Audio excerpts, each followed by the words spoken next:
Good morning, class 10th. Welcome to your science class. Students, as you all know, we had discussed about periodic classification of elements in our previous video lectures, and our chapter periodic classification of elements is completed. So students, from today we are going to take up a new chapter of your physics section, and the chapter which we are going to start is the human eye and the colorful world, chapter 2 of your physics section. Okay students, so after that हमारे पास जो है physics का एक ही chapter रह जाएगा, that is magnetic effects of current. Okay students, so before starting the chapter I just want to tell you all that this is very important chapter from examination point of view. So students, please do watch the videos carefully so that each and every point is clear to you. Okay students, so let's get started today's video lecture. Class 10th, as the name of the chapter suggests that what we are going to discuss and study in this chapter, human eye and the colorful world. In this chapter we are going to discuss each and every point about our human eye, our eye. Okay students, so students, firstly I just want to tell you what is a human eye and why it is important for all the humans. Students, as you all know, the human eye is remarkably a sensitive optical organ. It uses light and enables us to see objects around us. Without it, we cannot able to see anything around us. Our eye has a lens in its structure which is made up of living cells. And students, each cell in the lens is as clear as glass. Okay students, which allows light to pass through it. A normal eye can see clearly nearby and distant objects. आप सबको पता है. But students, there is also some defects in the vision which can occur due to weakening of ciliary muscles. Students, human eye क्या है? Human eye is one of the most sensitive sense organs which enables us to see this wonderful world of light and colors around us. It is just like a camera, having a lens system and forming an inverted and real image on a light sensitive screen inside the eye. Just like हमने light chapters में पढ़ा था किस तरीके से inverted और real images बनती हैं. Students, let's just now discuss about structure and working of human eye. Class 10th, हमारी जो human eye है वो इस तरीके से दिखती है, बट जो उसका एक्चुअल स्ट्रक्चर है वो ऐसा होता है. ठीक है, और मैंने इसको ऐसे इसलिए ड्रॉ किया है सो दैट हम ईच एंड एवरी पॉइंट को अच्छे से डिस्कस कर सकें. स्टूडेंट्स, यहाँ पे आपको ये ग्रीन कलर का पिगमेंट दिख रहा है. This is called as iris. अब आइरिस क्या होता है बच्चे, और ये ग्रीन कलर का क्यों दिख रहा है? ये जो आइरिस है ये एक्चुअल में क्या करता है बच्चे, ये हमारा लाइट को रिफ्लेक्ट करने में हेल्प करता है, और जो है ये हमें बताता है कि हमारी आंखें किस कलर की हैं. किसी की आंखें ब्लैक कलर की होती हैं, किसी की ब्राउन कलर की होती हैं, किसी की लाइटली ब्लू होती हैं. ये सब किसकी वजह से कलर आता है बच्चे? ये जो कलर है ग्रीन कलर, ये हमें बताता है कि हमारी आइज़ का कलर एक्चुअल में कैसा है. और ये जो ग्रीन कलर है, आइरिस है, इसके अंदर एक्चुअल में एक पिगमेंट होती है. इस आई के अंदर जो मैंने आपको दिखाई है ग्रीन कलर का पिगमेंट है, सो ये ग्रीन कलर की लाइट को रिफ्लेक्ट करेगा. आइरिस के ऊपर जैसे ही वाइट लाइट रिफ्लेक्ट होती है, ये किसी एक पिगमेंट, एक पर्टिकुलर लाइट के कलर को जो इसके अंदर पिगमेंट है वो रिफ्लेक्ट करती है. यहाँ पे ग्रीन कलर का पिगमेंट है तो ये ग्रीन कलर के लाइट को रिफ्लेक्ट करने वाली है. बच्चे, यू कैन सी इस आई में ये जो सर्कल सा बना हुआ है ये ब्राउन कलर का, दिस इज आइरिस। तो ये जो आइरिस है इसका कलर ब्राउन कलर का है, दैट मीन्स इसके अंदर जो पिगमेंट है वो ब्राउन कलर की है। तो ये ब्राउन कलर की लाइट को रिफ्लेक्ट करने वाला है। जैसे ही इसके ऊपर ये वाइट लाइट पड़ती है तो ये लाइट के पर्टिकुलर कलर को रिफ्लेक्ट करता है, ठीक है। तो जो आइरिस है उसके अंदर जो पिगमेंट होती है वो लाइट के किसी पर्टिकुलर कलर को रिफ्लेक्ट करता है, और ये हमें बताता है कि हमारी आंख का कलर कैसा है। सो स्टूडेंट्स, आइरिस क्या हो गया? आइरिस एक कलर डायफ्राम है, इसके अंदर साथ में एक होल होता है। यहाँ पे देख सकते हो आप, ये ब्लैक कलर का जो होल है, यहाँ पे हमारी ह्यूमन आई में भी ये होल होता है। This is called as pupil, this is called as pupil. आप सब अपनी आंखों में भी देख सकते हो एक ब्लैक कलर का होल होता है, that is called as pupil. इस प्यूपिल का काम क्या होता है? ये लाइट की इंटेंसिटी को जो है कंट्रोल करता है, प्यूपिल के साइज को कंट्रोल करके। आइरिस जो है वो लाइट की इंटेंसिटी को कंट्रोल करता है और प्यूपिल के साइज को जो है एडजस्ट करता है। आइरिस जो है, जब लाइट आइरिस के ऊपर रिफ्लेक्ट होगी तो आइरिस क्या करता है? या तो लाइट को एब्जॉर्ब कर लेता है या तो लाइट को रिफ्लेक्ट कर देता है, ठीक है। बट जो प्यूपिल है वो लाइट को रिफ्लेक्ट करके यहाँ पहुँचा देता है, ठीक है। जो प्यूपिल के अंदर से जो भी लाइट एंटर होगी वो सीधे यहाँ जाएगी, अंदर एंटर करेगी, हमारी आँख के अंदर हो जाती है। बट ये जो प्यूपिल के अंदर जो भी लाइट्स एंटर होंगी वो यहाँ अंदर आई के अंदर एंटर कर जाएंगी और यहाँ पे एक इमेज बनाएंगी, जिसकी वजह से, जिसकी हेल्प से हम बाहर की चीज़ों को क्लियरली देख सकते हैं।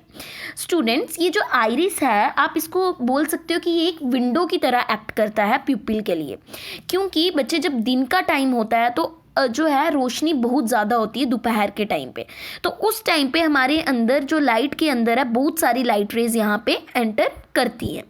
बट जो प्यूपिल है, आइरिस क्या करता है? प्यूपिल के साइज को दिन के टाइम पे छोटा कर देता है ताकि जो है लाइट रेस कम अंदर एंटर हो। लेकिन रात के टाइम पे ये क्या करता है? बिकॉज बाहर बहुत ज़्यादा क्या होता है, अंधेरा होता है, डार्क होता है, तो आइरिस क्या करता है उस टाइम पे प्यूपिल का साइज बड़ा कर देता है सो दैट ज़्यादा लाइट रेज जो है हमारी आइज़ के अंदर एंटर कर पाए और हमें इमेज क्लियरली विजिबल हो। तो ये एक विंडो की तरह काम करता है। जैसे हमें जब धूप के टाइम पे हम क्या करते हैं, हम कर्टन्स बंद कर देते ताकि थोड़ी लाइट रेज अंदर आए, और रात के टाइम पे हम अपने कर्टन्स को खोल देते हैं सो दैट ज़्यादा लाइट अंदर आए। सेम आइरिस भी ऐसा ही करता है, ये प्यूपिल के साइज को एडजस्ट करता है लाइट की इंटेंसिटी को एंटर करवाने के लिए। जैसे आप फॉर एग्जांपल अगर आप एक डार्क रूम में चले जाते हो तो वहाँ बिल्कुल अंधेरा होगा, तो आइरिस क्या करेगा, आपके प्यूपिल के साइज को बड़ा कर देगा सो दैट आपके आइज़ के अंदर ज़्यादा लाइट रिफ्लेक्ट हो और आप जो है अच्छे से चीज़ों को क्लियरली देख पाएँ। अब बात करते हैं आई के कुछ और पार्ट्स की। यहाँ पे मैंने आइरिस के ग्रीन कलर को छुपा दिया है और यहाँ पे इसका आइरिस का क्रॉस सेक्शन बता दिया। ये ग्रीन वाला पार्ट जो है ये आइरिस है और ये जो बीच का पार्ट है दैट इज प्यूपिल। इसके पीछे ये जो लेंस है दैट इज आई लेंस, ये कॉन्वेक्स शेप का है और यहाँ से जो आपकी आई है ये बाहर की तरफ थोड़ी उभरी हुई है, इसको हम क्या बोलते हैं, कॉर्निया। इसको हम क्या बोलते हैं, कॉर्निया। कॉर्निया क्या होता है बच्चे, फ्रंट पार्ट होता है हमारी आई का जो ट्रांसपेरेंट होता है और बल्जिंग आउटवर्ड होता है, ठीक है। और लाइट जो है हमारी आई में कॉर्निया के थ्रू ही एंटर करती है। ओके बच्चे, और ये जो हमारी बाहर की लेयर है this is called as sclerotic, this is called as sclerotic. It is outermost thick white and opaque layer of eye. ये आई की शेप को प्रिजर्व करके रखती है और उसको किसी भी इंजरी से बचाती है, ठीक है बच्चे। सो आ जाते हैं हम वापस आई लेंस पे। आई लेंस क्या है, कॉन्वेक्स शेप का है, ठीक है। और इसके अंदर आप देख रहे हो कॉर्निया और आई लेंस के अंदर यहाँ पे एक खाली स्पेस है। इसको कौन फिल करता है, इसको एक वाटरी लिक्विड जो है वो फिलअप करता है। इसमें 99.9% वाटर होता है और 0.1% प्रोटीन्स और विटामिन होते हैं, ठीक है। इसको हम बोलते हैं aqueous humour. Students, this is watery liquid and this is called as aqueous humor. Aqueous means water, ठीक है बच्चे। तो इस स्पेस को हम क्या बोलते हैं, aqueous humor, ठीक है बच्चे। एक्वास ह्यूमर का क्या काम होता है? ये स्पेस है किसके बीच में? आइलेंस और कॉर्निया के बीच में, जिसमें एक सेमी सॉलिड मटेरियल होता है जिसको हम क्या बोलते हैं?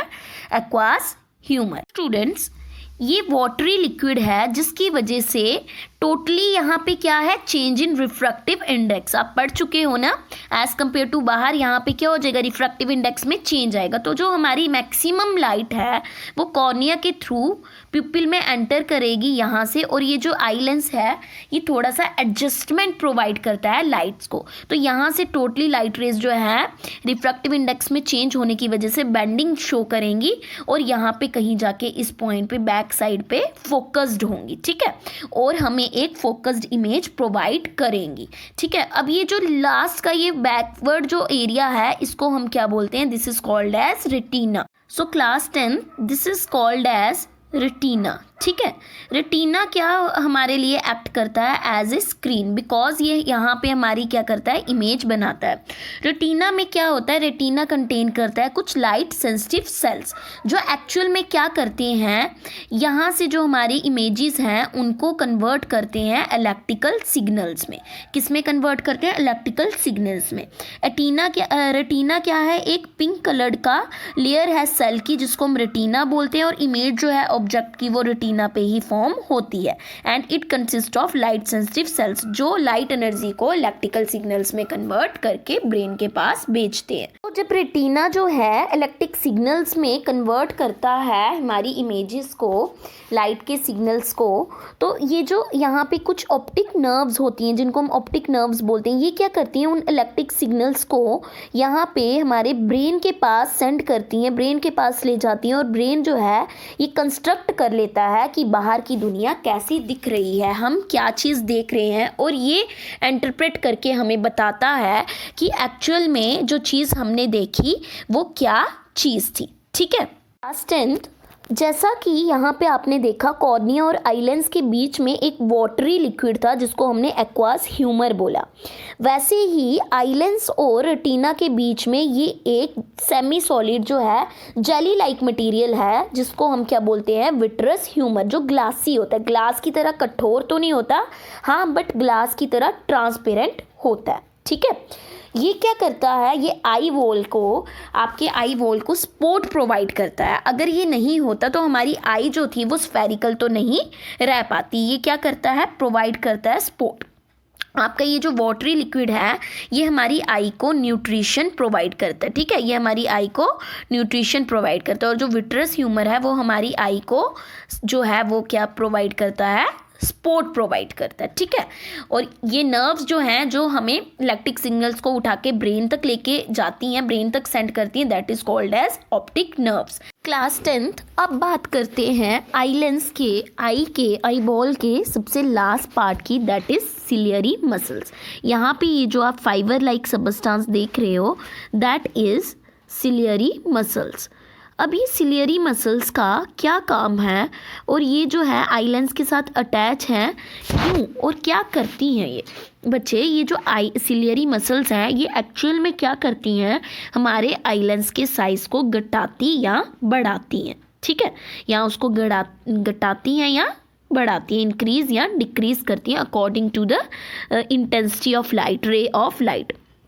जब हमारा जो सिलियरी मसल्स हैं अगर हमारी लाइट रे को ज़्यादा बेंड होना पड़े तो इसको पावर ऑफ अकोमोडेशन, जो इसको पावर है, आई लेंस की पावर है वो ज़्यादा चाहिए होती है, और अगर हमें बेंडिंग कम करनी हो तो इसका कम पावर से भी जो है काम हो जाता है। तो उसके अकॉर्डिंग ये जो है सिलियरी मसल्स आई लेंस को कभी बेंड कर, आई लेंस की साइज़ को, कर्वेचर को कभी छोटा कर देती है और कभी उसको बड़ा कर देती है। Let's see that. Class 10 let us suppose that कि हमने जो ऑब्जेक्ट हम देख रहे हैं अपने आइज के थ्रू वो एक डिस्टेंट ऑब्जेक्ट है, जो हमने ऑब्जेक्ट लिया है वो एक डिस्टेंट ऑब्जेक्ट है, ठीक है। सो आई लेंस जो है वो किस तरीके से काम करेगा? जब भी when we look distant objects तो क्या होगा बच्चे? सिलियरी मसल्स जो है वो खुद को क्या करेंगी? खुद को जो है सिलियरी मसल्स आपकी जो सिलियरी मसल्स हैं वो रिलैक्स हो जाएंगी। क्या हो जाएंगी? रिलैक्स हो जाएंगी, ठीक है। क्योंकि यहाँ देखिए इसको बेंडिंग कम करनी पड़ रही है और आपकी जो इमेज है वो किस पे बन रही है? रेटिना पे बन रही है। कब? जब हमारा ऑब्जेक्ट डिस्टेंस पे रखा हो, एक पर्टिकुलर डिस्टेंस पे रखा हो, तो हमारी जो सिलियरी मसल्स है खुद को क्या कर लेती है? रिलैक्स कर लेती हैं और जो आई लेंस है वो रिलैक्स हो जाता है क्योंकि उसको बेंडिंग कम करनी होती है। बट अगर हमारा जो ऑब्जेक्ट है वो हमारे यहाँ पे आ जाए, नियर बाय आ जाए, हमारे बहुत ज़्यादा पास आ जाए, तो आई लेंस जो है खुद को कैसे एडजस्ट करेगा? सिलियरी मसल्स आई लेंस को कैसे एडजस्ट करेंगी? Students, let us suppose that हमने जो ऑब्जेक्ट लिया वो हमारा नियर बाय ऑब्जेक्ट है। यहाँ पे हमारे आई के बिल्कुल पास जो है हमने किसको रख लिया? एक ऑब्जेक्ट को रख लिया, ठीक है। उस टाइम पे सिलियरी मसल्स क्या करेंगी? आई लेंस के साइज को छोटा कर देंगी और खुद क्या हो जाएंगी? सिलियरी मसल्स खुद को कॉन्ट्रैक्ट कर देंगी और लेंस को थोड़ा सा राउंड शेप में कर देंगी और आई लेंस के साइज़ को छोटा कर देंगी, सो दैट उसकी फोकल लेंथ डिक्रीज हो जाए और जो हमारी आई की ये जो लाइट रेज है इसको ज़्यादा बेंडिंग की ज़रूरत है, क्योंकि इस केस में ये क्या हो रही है? डाइवर्ज हो रही है, तो इसको बेंड होने की ज़्यादा ज़रूरत है। तो दैट मीन्स उसको ज़्यादा पावर चाहिए लाइट रेज को रेटिना पे बेंड करने के लिए। सो इस वजह से जो सिलियरी मसल्स हैं नियर बाय ऑब्जेक्ट के केस में खुद को कॉन्ट्रैक्ट करके आई लेंस को राउंड कर देती हैं, सो दैट जो लाइट रेज हैं वो इजीली बेंड हो सके। क्लास 10 ये जो आई सिलियरी मसल्स खुद को कॉन्ट्रैक्ट या रिलैक्स करके आई लेंस की हेल्प करती हैं जो हमारी इमेज है उसको रेटिना पे बनाने के लिए। इस पावर को हम क्या बोलते हैं? Accommodation, power of accommodation. ये क्या करती है? जो इमेजेस होती हैं ऑब्जेक्ट की डिफरेंट डिस्टेंसेस में आई से, उनको फोकस करवाती है रेटिना पे by changing the focal length of the eye lens. जो कर्वेचर होता है, क्योंकि अब हम अपने आई लेंस को तो चेंज कर नहीं सकते, हम अपने आई लेंस को थोड़ी निकाल के छोटा या बड़ा कर सकते हैं, इस वजह से हमें क्या चेंज करना पड़ता है? हमें आई लेंस का जो सिलियरी मसल्स हैं वो आई लेंस के कर्वेचर को छोटा या बड़ा कर देती हैं, सो दैट जो लाइट रेज है वो रेटिना पे बने। सो जो कर्वेचर और शेप है और फोकल लेंथ आई लेंस की वो किसकी बनी है?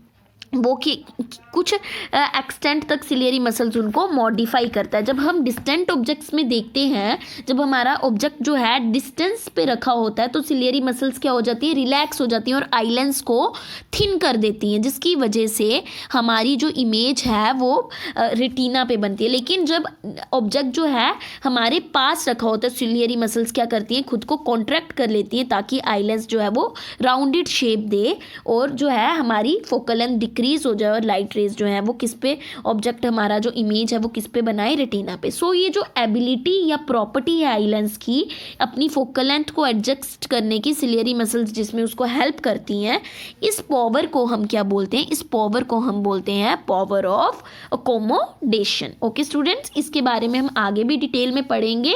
अगर किसी को नहीं भी समझ आया इट्स ओके, बिकॉज हमने इसको डिटेल में पढ़ना है। पावर ऑफ अकोमोडेशन क्या होती है? ओके, हमने क्या पढ़ा? हमने आई के स्ट्रक्चर और वर्किंग फंक्शन के बारे में पढ़ा, उसके पार्ट्स के वर्किंग के बारे में पढ़ा।